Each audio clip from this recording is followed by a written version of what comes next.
Chemical analysis metallurgical quality control का एक important part है। केमिकल एनालिसिस द्वारा हम ये कंफर्म करते हैं जो कस्टमर की ड्राइंग में मटेरियल का ग्रेड और कंपोजिशन दिया हुआ है उसके हिसाब से जो भी प्रोडक्ट हम बना रहे हैं, चाहे हम फोर्जिंग से बना रहे हो, कास्टिंग से बना रहे हो, प्रेसिंग से बना रहे हो, उसका ग्रेड कस्टमर की रिक्वायरमेंट से मैच करता है कि नहीं करता है। इस चीज को कंफर्म करने के लिए हमें एक केमिकल लैब की जरूरत होती है। तो इस वीडियो में मैं आपको केमिकल लैब में इस्तेमाल होने वाले, प्रयोग होने वाले जो टेस्ट इक्विपमेंट्स हैं उसके बारे में, उनके टेस्ट मेथड और प्रोसीजर्स क्या हैं, टेस्टिंग के दौरान क्या क्या प्रिकॉशंस रखनी चाहिए, और यदि उसमें कुछ समस्या आती है तो उसका क्या पॉसिबल सॉल्यूशन हो सकता है बेसिकली, इसके बारे में मैं आप सबको बताऊंगा। मैं उम्मीद करता हूं कि जो लोग मेटल इंडस्ट्री से रिलेटेड है और मेटलर्जिकल लैब या केमिकल लैब में काम कर रहे हैं उनके लिए ये वीडियो काफ़ी लाभदायक सिद्ध होगा। तो अब आप सबका ज़्यादा समय न लेते हुए मैं प्रोग्राम शुरू करता हूं।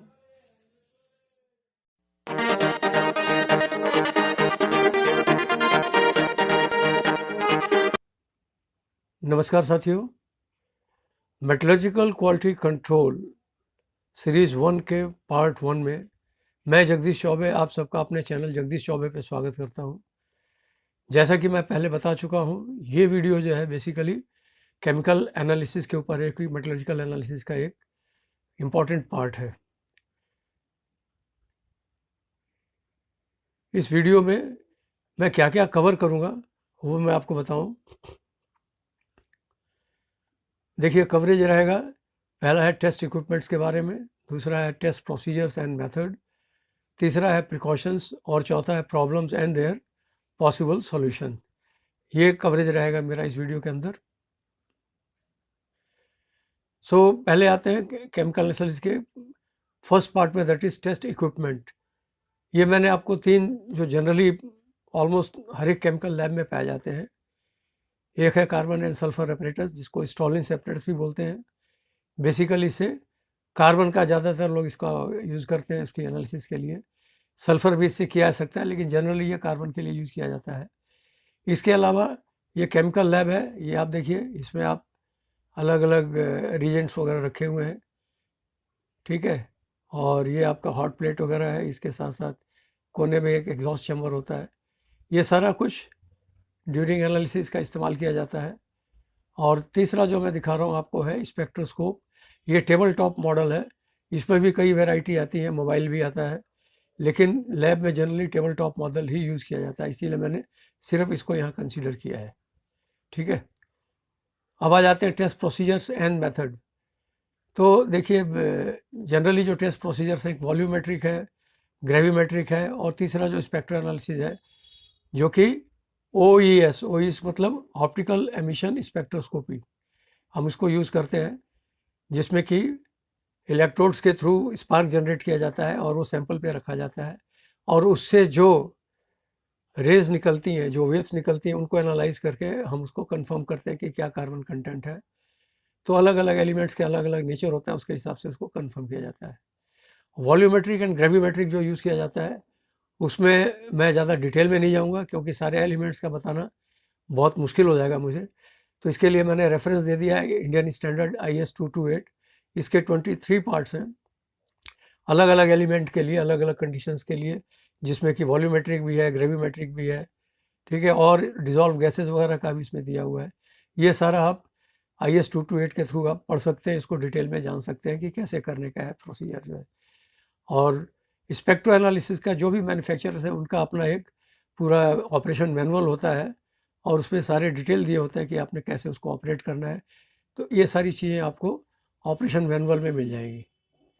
अब मैं एक एग्जांपल ले रहा हूँ कि केमिकल कंपोजिशन ऑफ स्टील, मान लीजिए मैं सिर्फ स्टील की जो बात कर रहा हूँ, तो एक प्लेन कार्बन स्टील ग्रेड होता है, जिसमें कि generally carbon, manganese, silicon, sulphur and phosphorus, और यदि इसमें हम ये सारे एलिमेंट और जोड़ दें, क्रोमियम, मॉली, निकल, टंगस्टन, वेनेडियम, बोरोन, टाइटेनियम, ये सारे एलिमेंट यदि आते हैं उसमें, तो ये एलॉय स्टील हो जाता है।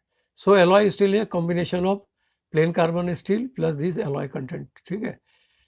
प्लेन कार्बन स्टील में भी 3 वैरायटी होती है, low carbon steel, medium carbon steel and high carbon steel. ठीक इसी तरह से एलॉय स्टील की भी दो कैटेगरी होती है। लो एलॉय स्टील जिसमें कि टोटल परसेंटेज ऑफ एलॉय जो है वो लेस देन 10% होता है, और हाई एलॉय स्टील जिसमें कि total percentage of alloying element is more than 10%। तो ये क्लासिफिकेशन है बेसिकली।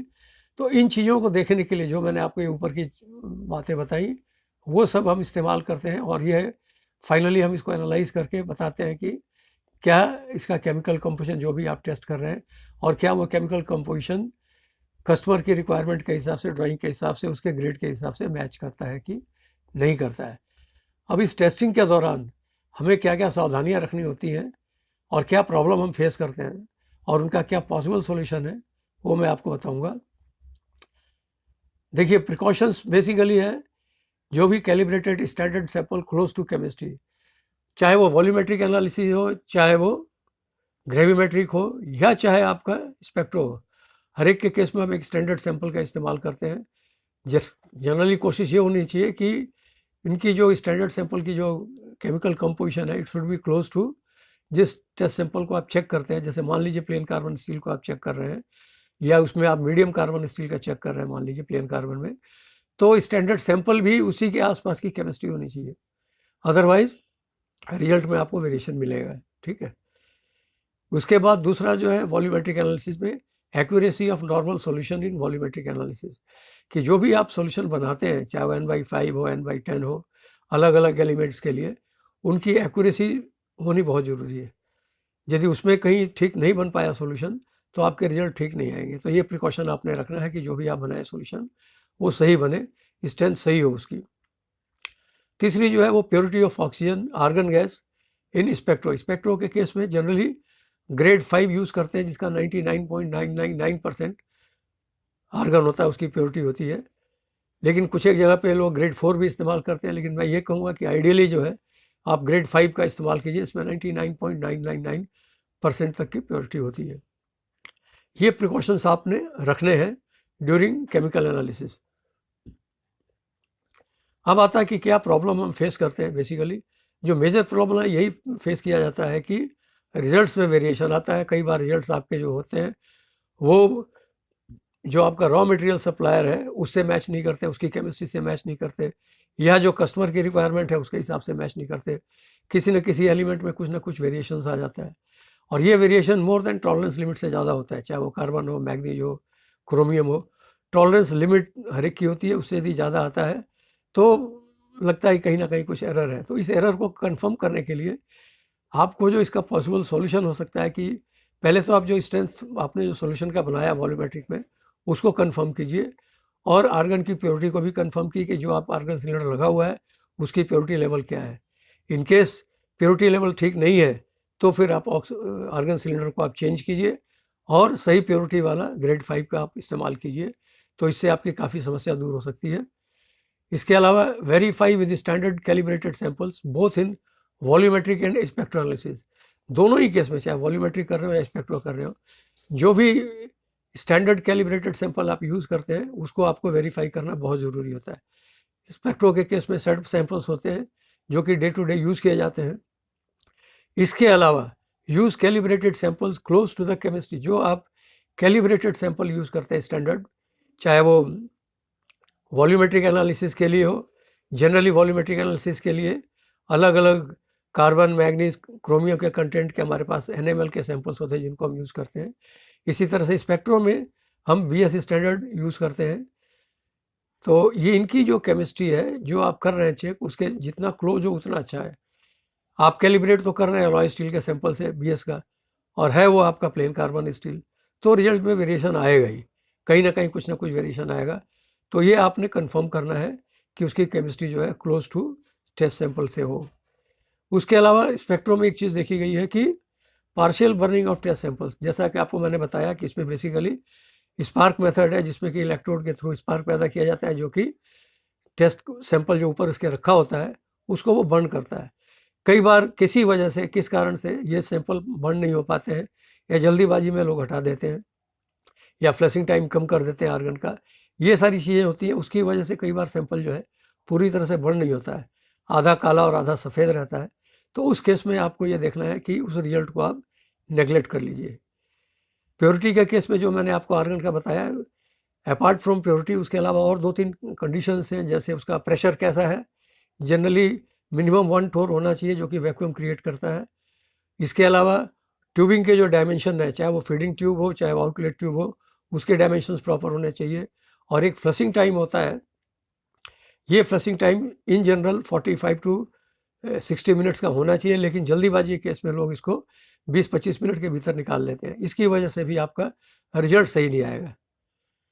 तो इन सारी बातों का, इन सारी प्रिकॉशंस का जब आप केमिकल एनालिसिस करते हैं, इनका आपको ध्यान रखना पड़ेगा।